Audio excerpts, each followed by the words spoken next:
All right. We'll bring the Diversion Authority Public Outreach Committee meeting to order.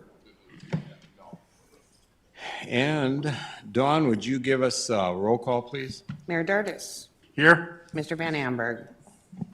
Mr. Ebinger. Mr. Gust. Yes, here.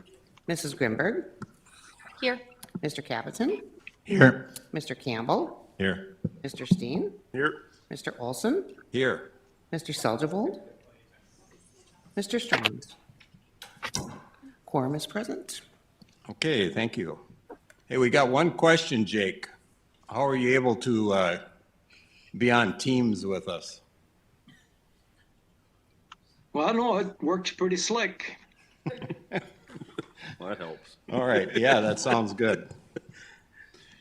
All right, next item is the approval of minutes from October 27th, 2021. Move to approve. Do we have a second? Second. Okay, we have a motion and a second. All in favor, say aye. Aye. Aye. Aye. Opposed, same sign, motion carried. Item 3 is the approval of the order of agenda. Do we have a motion on the agenda? I'd so move. Okay, we have a motion. Is there a second? Second. Now that I'm here. I can second it. We have a motion and a second. Any discussion? All in favor, say aye. Aye. Opposed, same sign, motion carried. Next item, item 4, is the 2022 Communications Strategy. And we'll call on our Executive Director, Joel, and Amy. Thank you, Board Member Olson, and the rest of the Public Outreach Committee. It's great to have us back together again. It's been a while since we've seen each other. Over that time, there's been a lot of significant changes to the project, too. Obviously, the announcement of the federal funding last week, as well as the closure of the P3 deal and everything else that occurred in the last half of 21. So with that comes the need to take a look at our communications program and how we're administrating it, and if that meets the needs moving forward. The team has been getting together the last few weeks through a series of strategy sessions, meeting with different areas of the program, whether it be lands, P3, those sorts of things, board communication, all those sorts of things. And a lot of great things have come out of that. And I'm going to have Amy Weiser-Wilson kind of just do a short presentation for the committee. This is maybe just kind of the first preview to this committee of some of our proposed changes and some of the direction that we're moving forward. But I will say, from my standpoint, our principal concern for communication is the lands program, because we have a lot of work left to do there. And then integrating in our communications with the Red River Valley Alliance, since they're just going to be ramping up here, and we got all of that work to do on their side. Not to say we're not still going to focus on what we've been doing as far as baseline public outreach, coordination with the Corps, and those sorts of things. But I think moving forward, we've identified some priority areas, and so just kind of prime for Amy's presentation here, and so I'll let her take over. Good afternoon. Like Joel mentioned, we have been working on identifying some focus areas, and you'll see lands program is right at the top. When we put together the new communications plan for this year, we took into account, a lot of the changes that we've experienced and also where we're going. And so for lands program, we're looking at really helping, and we've already started with some of those landowner communications and trying to make things clearer and provide some educational materials as well. Community relations is another focus. That would include our public relations efforts, media relations, and social media. And a big reason for this and what will be driving it is really keeping the public up to date on what's happening with construction, how that's impacting the community, and also putting a face behind the diversion and making some of those relationships through through these areas. And that will be done in partnership with RRVA, which is part of the internal and interagency comms focus. I'm really looking at syncing up everything that we're doing together so we have a consistent message as we go out to the community.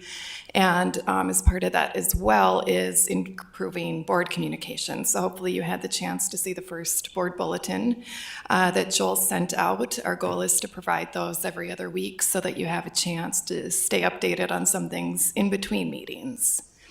Rounding out our focus areas, emergency management and crisis communications. Of course, our hope is that that will not need to be a very big focus this coming year, but to have the plans in place and the training and understanding so that we are prepared should we need to respond.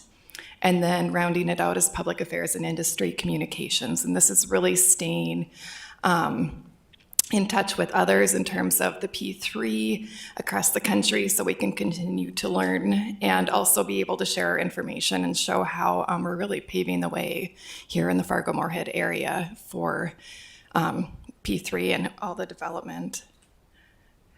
And some of the tactics that we're doing, just a real high-level overview in terms of what we had in mind. So for the lands program communications, again, those landowner letters, and we're working closely with Jody and AE2S for the public meetings coming up and getting the website updated. That's really a priority right now so that we ensure all the links are working, all the legal documents are there and accessible when they're needed.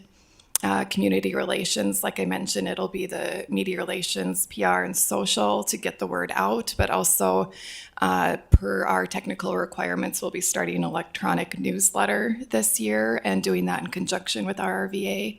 And then we have put some requests out. There's an open solicitation online right now for companies that can submit a proposal for a website redo. Really need to make that more accessible and easier to navigate so people can find what they're looking for on the site. The internal and interagency, we're doing content reviews in alignment with RRVA and the content that they have going out, really working on that consistent message. And that informational packet will help do that as well. So we're all on the same page. And then looking to partner on some media training and coaching for anybody who might be a spokesperson in the coming year. That will really connect well with the emergency management and crisis communications. Again, hopefully we don't have to have any spokespeople in that type of event, but we have a robust crisis communications plan that is almost final, and we'll be, distributing that and making sure everybody has a good understanding. And then again, industry communications, we're working on some economic impact studies, and just providing any support for legislative, conference, convention, and then if there's tours that come into the area and events coming up. I know with the groundbreaking, we're already starting to talk about what dates that might fit and what we might be able to do to kind of drum up some excitement and show what's being done. We're finding where some people, even my client who's been working closely with us was in town for our strategy meetings and overheard somebody at the Radisson say, well, now that the diversion is done. So there's a lot of misinformation and confusion out there still. And so our goal is really to get in front of all of that and be able to get a better understanding. So that's a real high-level view of where we're going for 2022 in communications. Are there any questions or comments that I might be able to help with? So Amy, on the website, you're going to redesign again? Yeah, Amy, on the website, I heard you say we're going to redesign that. So the work that we've done in the last year, is that helpful, or are we starting over again? So the homepage was redone this past year, to make it a little bit more welcoming. But really, from what I understand, a lot of the back end needs to be fixed. And there's a lot of very old information, I believe, bidding contracts going back to 2012, 2013 timeframes. So what we're doing for the immediate future is making sure that we're meeting all the legal requirements.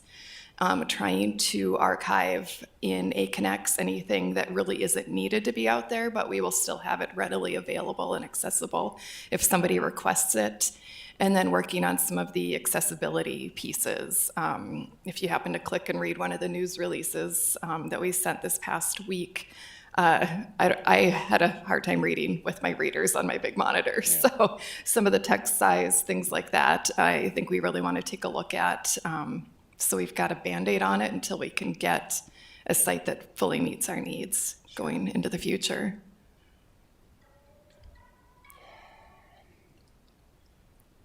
Are there any other questions, comments, thoughts? All right, well, thank you for your time. And Joel is going to speak to video. Oh, I have one more slide. Here's just a quick look at what we have recently completed. Hopefully you saw the releases media advisory that went out. Working on some message maps, and this is based on what Jeff Schatz has been doing with Fargo schools. And hopefully you saw the first one on the lands program attached to that board bulletin this week. Was exciting to see some of the early video that we were able to get in Georgia last week on the gate manufacturing. So we'll be using some of that going forward. Lily, who you met, has been onboarded with Jacobs now and will be doing graphic design. And then we're working to wrap up the project operations video that you'll see in just a moment, and continuing to partner on a lot of the lands materials and moving forward with social media and also some branding guidelines so that we can ensure consistency going forward across all our partners. Now that is my last slide. Thanks, Amy. Thanks, Amy. And Amy talked a little bit about the board bulletin. We got a lot of feedback from board members on that. And maybe some of the committee members that aren't board members are kind of, what are we talking about? And so I think this first one we sent out just went to board members only. But I think in the future we will incorporate all of the committee members as well. The intent is to provide bi-weekly constant communication with the board and the committee. So when there's a period between these meetings, you're still getting the information about what's going on, because we're anticipating as RRVA ramps up and in conversations with the Corps about the impact of the new federal dollars, there's just going to be a lot of activity this year, and we want to make sure everybody's in constant contact. And what Amy didn't get into specifics, and I told her not to. There's a number of different softwares that we're looking at as well to ensure that we're monitoring the environment. So when people are talking about the diversion project, we're getting a link to maybe a talk radio or this, that, and so that we can keep our fingers on kind of the pulse of what's being discussed around the community here, and people's perception of the construction and the impacts of the construction. And then we can better navigate how to adjust and move forward depending upon what the situation is. So the next item here, I wanted to talk to this committee about, because I think this is pretty important, especially for all of us. I've had a number of presentations and engagements over the last 2 years, and it's just quite amazing to me the different perspectives people think about when they think about the diversion project. And I've never really run into anybody that really truly understands how the project operation is occurring. I mean, we hear our engineers talk about all of these technical things. Well, if you're not an engineer, it's hard to really grasp all those concepts and understand. And I think it kind of hit a nerve with me as I was talking to a lot of the upstream landowners. You know, I had folks telling me, you know, there's going to be a lake there and we're going to be able to boat across it. It's a permanent impoundment. I said, no, it's not a permanent impoundment. And so the principal concern I had is if we don't have a baseline understanding when we're communicating with people, we're already way out of alignment. And it's really hard to find common ground and understanding if you don't have that meeting of the minds. And so I did ask Greg and Lyndon Peace from More Engineering to come and do a presentation for the Upstream Coalition, and that happened last summer as I was interacting with them about everything that was going on last year. And the intent was so the upstream members would get that baseline understanding of how the project operates. Well, Greg and Lyndon did such a good job. I said, this is something we need to put on our website and create a video so anybody can access this and really kind of pump this out there so that we can get people to watch this and truly understand how the project's going to operate, get a better feeling of the frequency of operation, what the impacts are going to look like, and just create that baseline expectation. So this is the draft video. We're still circulating it around. The Corps of Engineers has some comments, and we've gotten some comments from others. But we're really excited to show this committee and gather any input. Doesn't have to be today. You know, if you think of something, you know, tomorrow or want to contact me in private with some suggestions, I'm certainly open to any of those discussions. But I do think this is a critical piece of information. So we'll start the video now.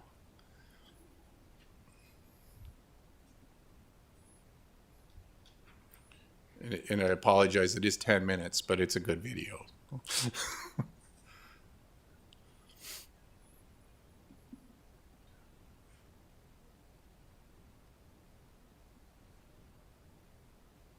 Just 1 second, we'll get the audio started.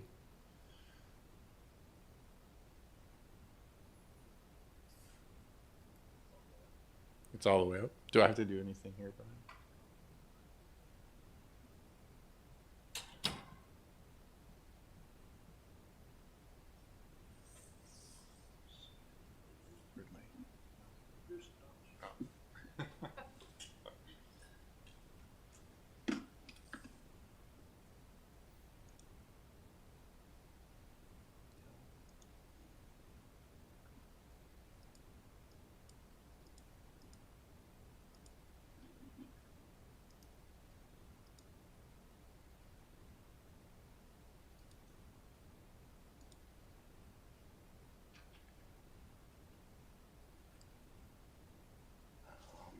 Let me try it from the other computer. Sure. You can just plug it in, maybe. Or it's on this disk, or is it on this flash drive? Oh. Can you bring it up over on that one? Yeah. 1 second.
There we go.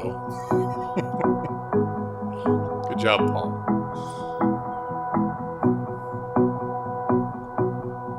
Hi, my name is Greg Thompson. I'm a civil engineer and certified floodplain manager.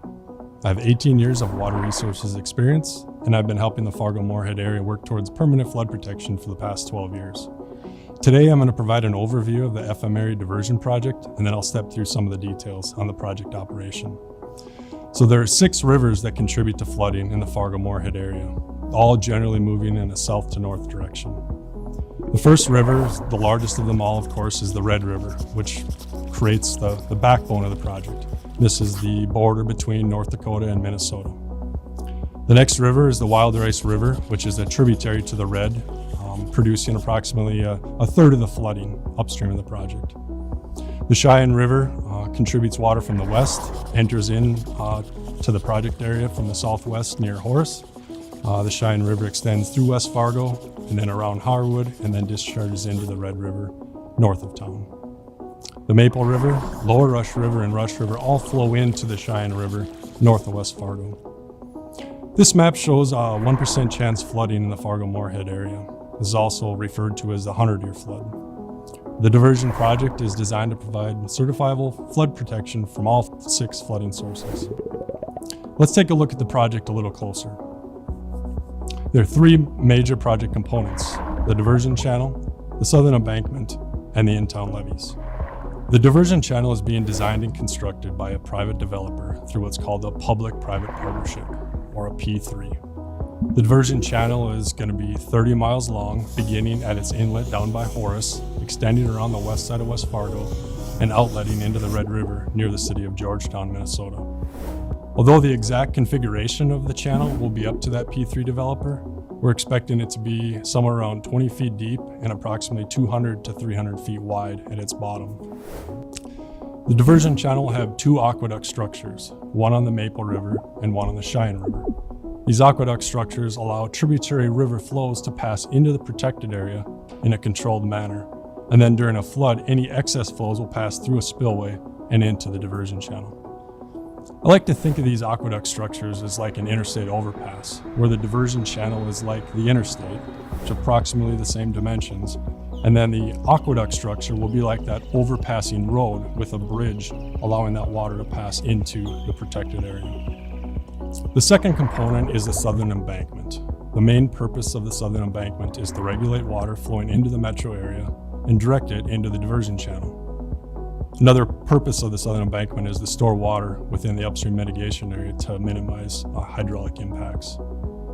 The southern embankment is being designed by the U.S. Army Corps of Engineers, and the length is going to be approximately 20 miles long, extending from high ground south of Horace, extending around to the north and to the west, back down to the southeast of the city of Comstock.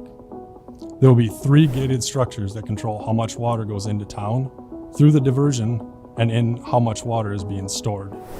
So of the 3 gates, the diversion inlet structure will have 3 gates that are roughly 50 feet wide by 26 foot tall. The Wilderness River structure will have 2 gates that are square at 40 foot wide by 40 foot tall, and the Red River structure will have 3 gates that are 50 foot wide by 50 foot tall. So let's take a closer look at the Red River structure. So now we're looking at the Red River structure physical model. This physical model was used by the Corps of Engineers to be able to verify design and take a look at parameters to see if anything needed to be adjusted. The Corps of Engineers was able to look at the approach slabs and be able to adjust those based on the physical model characteristics. And then they're also able to adjust their design downstream based on what they found in the physical model as far as erosion protection. The scale of the model is 1 to 40. This means that 1 foot in the model equals 40 feet in the field. This puts a Lego person to be about as tall as an average height person. During a 100-year flood, the gates will be open approximately 5 feet, and during a 500-year flood, the gates will be open approximately 7 feet. During a probable maximum flood, the gates will be wide open to protect the infrastructure. Let's go back to look at the other components of the project and get into the operation plan. So the third component of the project is the in-town levees. These projects include both levees and flood walls constructed by the City of Fargo, City of Moorhead, and also the Diversion Authority. These levees allow the project to be certifiable for a 100-year event while passing a river stage at 37 feet through town. Before I get into the operations plan, I'd like to step through 4 terms that'll help explain how the project operates. The first one is flow. Flow is simply the amount of water moving through a system or moving through a river. The flow is typically measured in cubic feet per second. So you think of a cubic foot is roughly 1 foot by 1 foot, similar to a basketball. So you think in 2009, there were roughly 30,000 basketballs moving through the river every second. The second term is stream flow gauge. And stream flow gauges are tools used to measure the flow. These are managed by the United States Geological Survey, and there are stream flow gauges on all of the tributary rivers surrounding the Fargo-Moorhead area. The 3 most common ones that we're going to talk about today are the Fargo gauge, so the Red River gauge at Fargo, and then a Red River gauge at Enlow, and then the Wilderness River gauge at Abercrombie. Both Enlow and Abercrombie are upstream of the project. The third term is a hydrograph, and this is a plot of flow over time. And this can also be a plot of elevation over time. So I'll step through several flood hydrographs relating to the operation plan. And then the last term is the protected area, also referred to as the in-town area. And this is the area east of the diversion channel, north of the southern embankment, that'll receive that flood reduction. All right, so let's talk about the project operation. The overall goal of the project is to protect the Fargo-Moorhead metro area from extreme flooding. Now I say extreme flooding, and that's because the project will only operate when the flows coming into the project exceed 21,000 cubic feet per second, or CFS. So this is roughly equivalent to a 20-year event. So there's a 5% chance of the project operating in any given year. So during project operation, the gates will pass a specific design flow through town based on the size of the inflow. So for floods up to 100-year, we'll allow a flow up to what's equivalent to a river stage of 37 feet through town. For a flood such as a 500-year event, we'll allow flows up to a river stage of 40 feet through town. To kind of put that into perspective, the effective 100-year floodplain is right at 39.3 feet, and then the proposed floodplain with new hydrology would be somewhere around 41 feet. So with this project, the 100-year and 500-year will be reducing the flood levels through town. Other parts of the project, as I mentioned, water will be stored in the upstream mitigation area, and this will be to minimize downstream impacts. And then water will be conveyed into the diversion channel and passed around town. In the next few minutes, I'll step through a progression of flood hydrographs associated with the project. So during design, we created synthetic flood hydrographs to simulate historical events like 2006, 2009, or 2011. These design events include the 10-year, 20-year, 25, 50, 100-year, and 500-year, along with an inflow design flood and a probable maximum flood. This probable maximum flood is roughly 7 times larger than the 100-year, and this is used by the Corps of Engineers as part of the design of the overall dam. So the example hydrographs and flooding shown here from a 100-year design event. Here you'll see the blue hydrograph is a combined Abercrombie and Enlow. Those are that flows upstream of the project. The red hydrograph is what's going through the southern embankment into town, which will transfer downstream into the Fargo gauge. The yellow hydrograph is the flows going into the diversion channel, and then the green dashed line shows the stage hydrograph within the upstream mitigation area. During non-flood times, the Red River structure and Wild Rice River structure will be open, and the diversion inlet structure will remain closed. So as snowmelt runs off, all the streamflow gauges will be monitored, and then flows at those upstream gauges, the Wild Rice River and Red River, will be recorded. If the flow is less than 21,000 cubic feet per second, the project will not operate. Again, that's roughly that 20-year event. So when the flows exceed 21,000 CFS, the project will begin operation. So at this time, flows will be recorded at the Wild Rice River structure and the Red River structure, and these flows will remain constant through town. So you'll see this red line extend horizontally. At this time, the upstream mitigation area will begin to store water, but yet the diversion inlet structure remains closed. Streamflow gauges will continue to be monitored, and then the flows through town will be increased to that design threshold I spoke of. So you'll see this red line increase, and then it'll level off and produce a river stage of 37 feet through town for a 100-year, or 40 feet through town for a 500-year. Any excess flows will then be passed into the diversion channel through the diversion inlet structure. So you'll see this yellow line start to extend up. Here, the maximum flow through the diversion inlet structure will be 20,000 CFS for a 100-year and 25,000 CFS for a 500-year. The upstream mitigation area will then crest, and the pool will begin to recede, and the gates will return to their original position in preparation for the next flood or a back-to-back flood. So after studying flood solutions for the past 12 years, the Diversion Authority has developed a robust project to provide permanent flood protection for the Fargo-Moorhead metro area. I hope this summary gives you an overview of the project as well as an idea on how the project will be operated. So we tried to convey to Greg as he was speaking to try to keep it as best he could in everyday terms. But it gets really difficult because you have to talk about a hydrograph because that's the best way to show how the rivers are rising and falling over the course of multiple days. I think that hydrograph he showed at the end, that showed a 100-year event, and the staging area would have water in it for about 19 days. So, when you start talking like that to people that are thinking that this is going to have impounded water all the time, you really start to change that mindset of, oh, okay, this is only going to happen 5% chance each year, and it's really only for 19 days where we're going to be staging water until the flood recedes. So anyways, I maybe just want to open it up. I know it was a 10-minute video. It's a lot of information, again, to try to convey, but it is important that we try to attempt to make this as easy to understand as possible, but certainly looking for any input that this committee might have. Joel, I have a question. When you presented, or when Greg and Lyndon presented to the upstream group, what kind of questions did you receive, and are they answered in this video? Some of the simple questions maybe? Yeah, that's a great question, Roger. And yes, all of the questions that we received were answered in the video. So we received a question, they wondering about when are the gates going to be operated. And so it's really that 20-year event is when they start to operate. When do we stage water at 37 feet? And again, that's the 100-year. And it kind of shows as the hydrograph, continues to increase. And then you get to that 37 and you can see it level off, and you can see the duration of time. And then you can see where the water then has to go is in the diversion channel.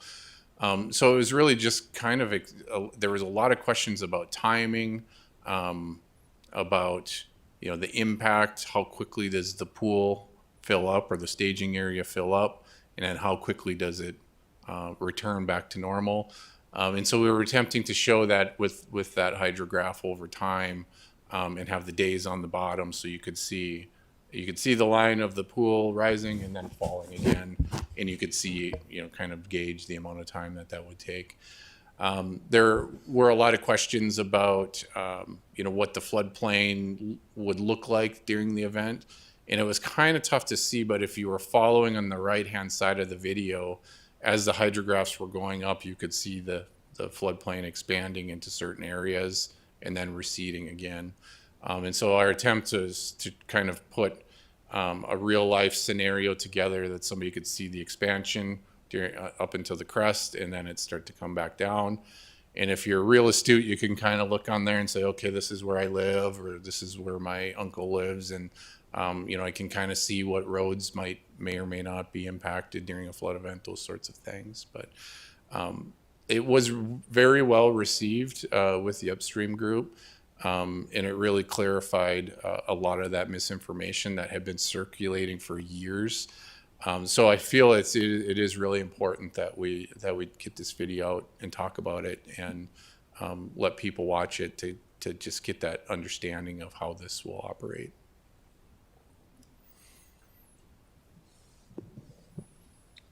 Any questions? I think it's a great video for information. It's probably long overdue to counteract a lot of the misinformation that's out there. So, Roger, if I might just, I don't know if I heard that. I thought I heard a reference to after a certain 100-year flood or extraordinary flood, it goes up to 40,000. I heard a reference in there. I just couldn't quite connect with what I thought it was. Good question, Commissioner Strand. And if you didn't learn something new, I would be surprised, because even I learned something new when I watched that video and when I listened to the presentation. But you're right. Under a 500-year flood, we are required to open the gates more and allow a 40-foot stage elevation through town. Now, the in-town levees are, of course, built to have freeboard and be able to withstand a 40-foot flood, but it certainly presents more operational challenges for both cities as far as their pump stations and and just preparations for a larger event. But in contrast, if you were to have a 500-year event, which is significantly higher than the 2009, without this project, of course, we know, most of Fargo would be underwater. So it's still, the project is being built under our primary goal of being able to provide 100-year certified protection and a fightable 500-year flood event. And then if you were to get the chance of a much higher event than even a 500-year, which statistically is, a fraction of a % chance per year, we would continue to raise the elevation until we couldn't anymore, and maximize the flow in the diversion channel. But eventually, of course, there is the scientific potential of having a flood event so great that not even the diversion project could protect against it.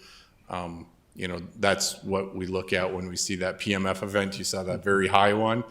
That's basically the maximum amount of moisture that scientists have determined could conceivably ever be possible to be contained within the drainage basin leading to Fargo-Moorhead.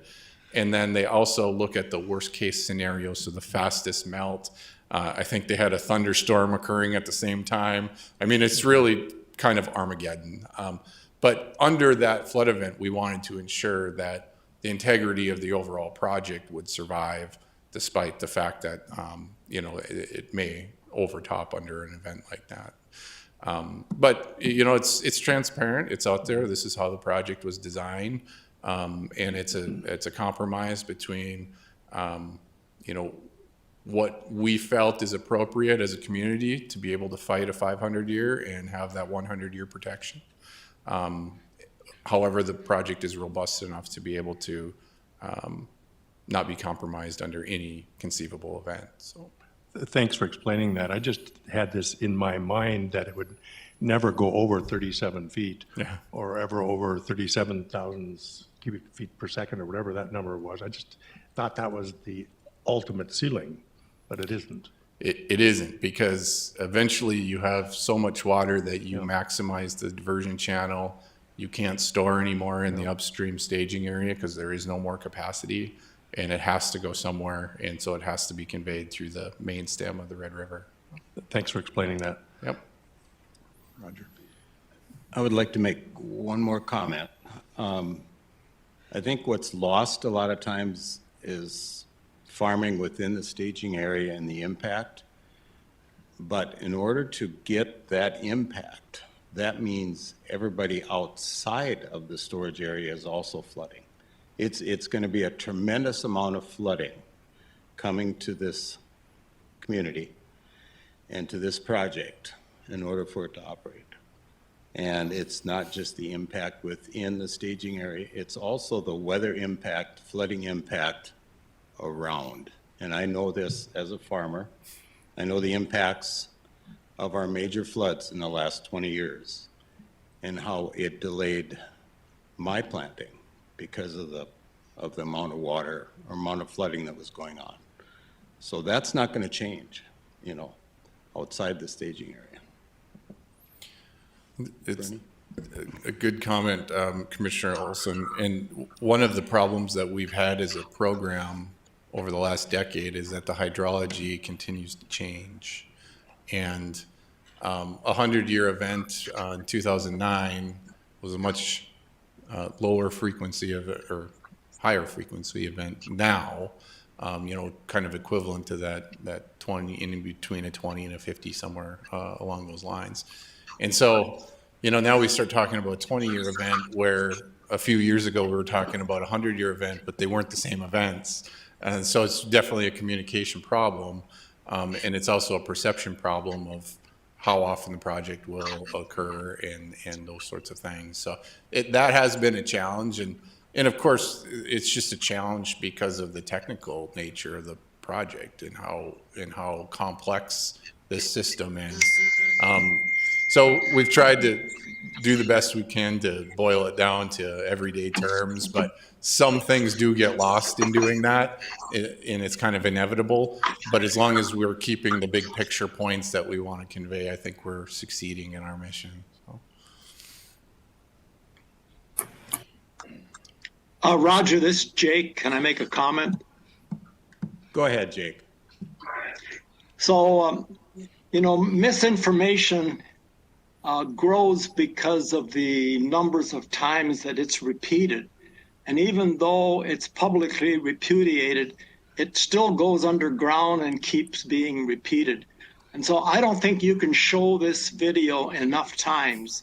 And if us board members get absolutely sick and tired of watching this thing over and over again, it's probably being repeated about right. Thank you for your comment, Jake. Bernie. Since the State of the Cities event that took place with the chamber last week, I've been asked 4 times the same question, and and I think it's premature, but the question is, when is flood insurance going to go away? When is FEMA going to do an analysis at what stage of this process? Because, part of our dialogue that we've had with the public all along is that's going to be one of the end goals of what we're going to do. Obviously, flood protection for our infrastructure and the like, but the cost of flood insurance will go away for those people that are south of I-94. So I spoke to a large group of realtors today. First question out of the chute is, when is flood insurance going to go? When will FEMA do an analysis? Whatever. So yeah, I think that for future reference, that's one of the other areas that for the metropolitan area, we absolutely have to address and have some type of response to the public. That's a great comment, Mayor Dardis, and it's a question I get asked very frequently as well. And the answer to that question is when the project is complete and we go through the remapping effort. So what I've been communicating to people is our substantial completion date is in 2027. That's when the project will be operational. That's when FEMA will begin the remapping effort. And it usually takes a year to 2 years before those maps go into effect. And so I've been telling people 2029, 2030 time period, and that's really the quickest we can get that in place, unless, of course, there's a discussion to be had with FEMA and our federal legislature as far as some sort of a exception or change to expedite that process. But that's the traditional process. So that's kind of the baseline that we want to explain to people.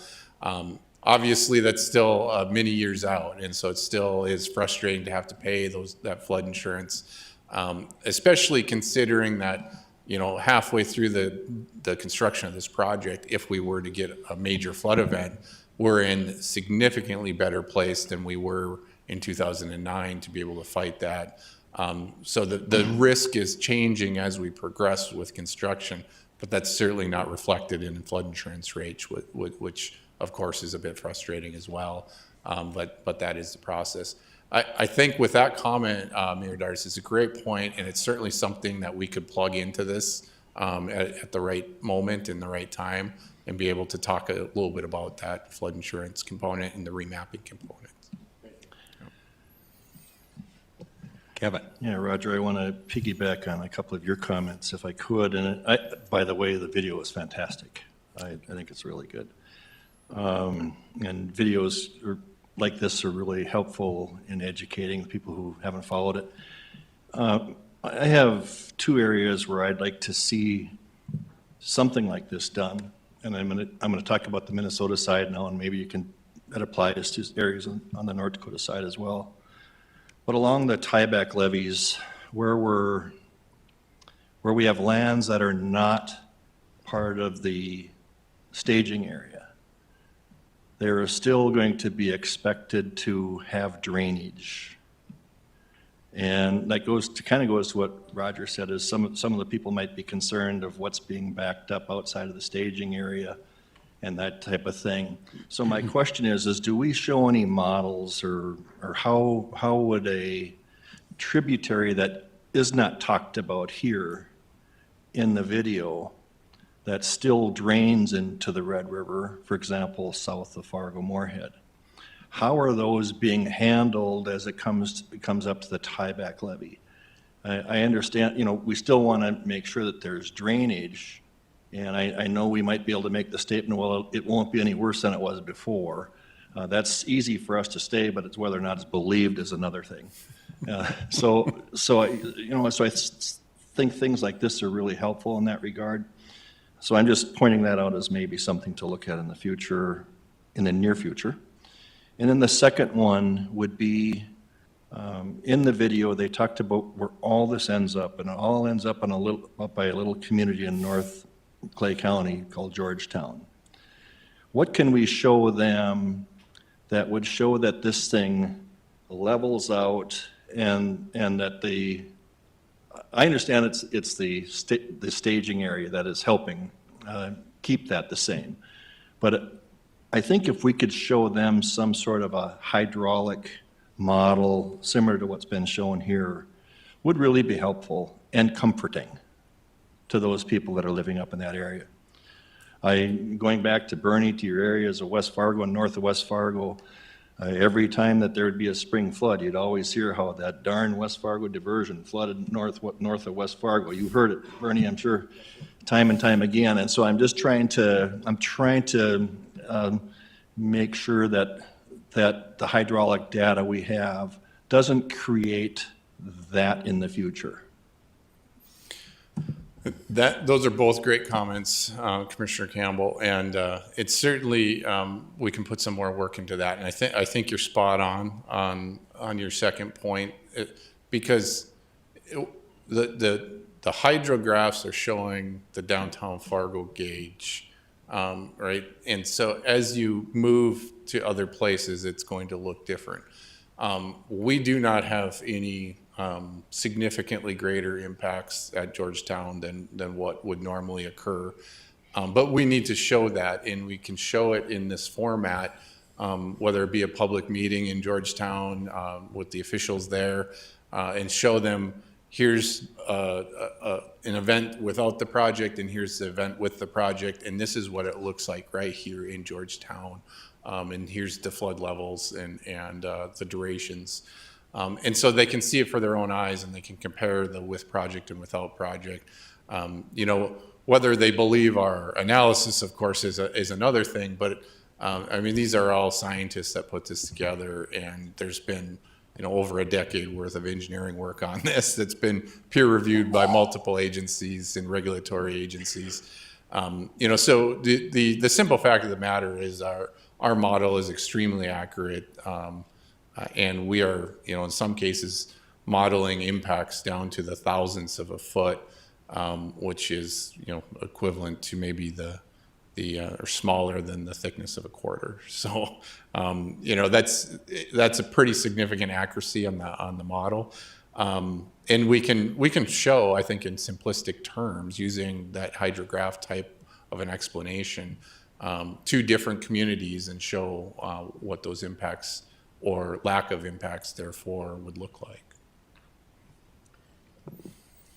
Kevin, that was a great observation, and probably one of the most frequently asked question to me is how about the impact north of Fargo? What are you guys going to do about that? Because they think that we're going to run water around in this diversion and flood out those, the people north of town. So you just have to go through the motions and tell them how the project's going to operate and the staging areas. Roger, in my private career, I did some work as an accountant, and if they were to ask me what 2 + 2 is, they might trust my answer.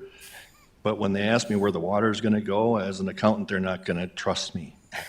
So I look for the experts to help in that, and that's what I'm talking about here.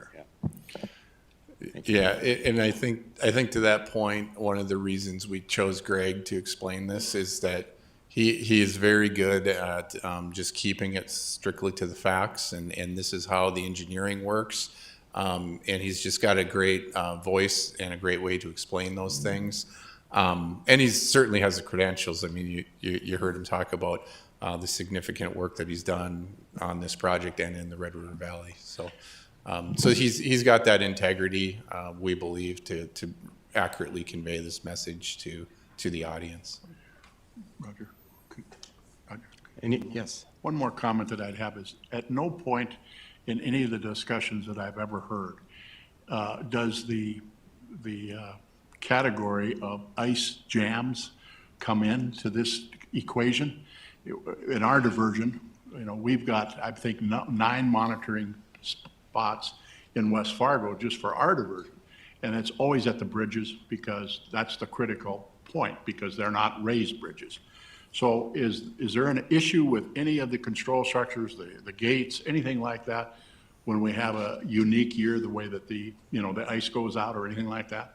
Is that, I've not heard anything, and obviously we all know what happens when there's an ice jam on the Cheyenne River. It goes east and west and wherever it wants to go.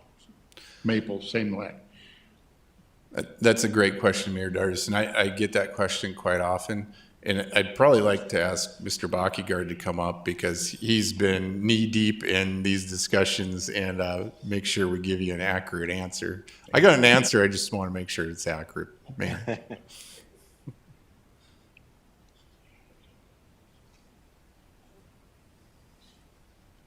Thanks, Joel. Yeah, from an ice perspective, we have looked at this in a number of different ways. Mayor, there's probably a few differences in the FM diversion than the Cheyenne diversion. One is just the sheer size of it. It is so much larger that it allows conveyance of ice better. Our structures the substructures on our bridges are spaced further apart. I think that helps. I think, a couple of factors, the Red River ice hasn't been as much of an issue as it's been on the Cheyenne and on the Maple. So since most of our water entering into the diversion is really coming through the wild rice and the Red Rivers, little less propensity to be passing ice in. On the Cheyenne and the Maple, the aqueduct structures have free flowing overflows, which will likely dump ice into the channel. Again, but with the width and depth of our channel with water flowing in it, we're not anticipating major ice issues. We will be monitoring that. Obviously, that's a piece that the P3 team will have to monitor, the channel itself, and make sure that it stays clean. And then the core structures, the size of the gates does take into account the fact that there could be some ice flowing through, and I think that's why you see the very large and wide gates on the structures so that we can pass through if need be, ice. So I don't know if Joel has anything to add to that. No, that's a better answer than I could have ever given you, so. So is that part of the P3 contract? Take care of ice jams? It would Okay. be, yep, it's included in their operational responsibilities. Anything else? Okay, thank you, Joel. Thank you.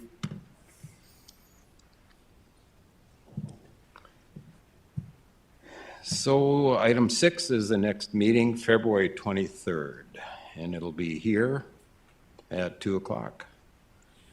And item 7 is adjournment. Do we have a motion to adjourn? Okay, we have a motion. Second. All in favor? Jake seconds. Aye. We are adjourned. Thank you.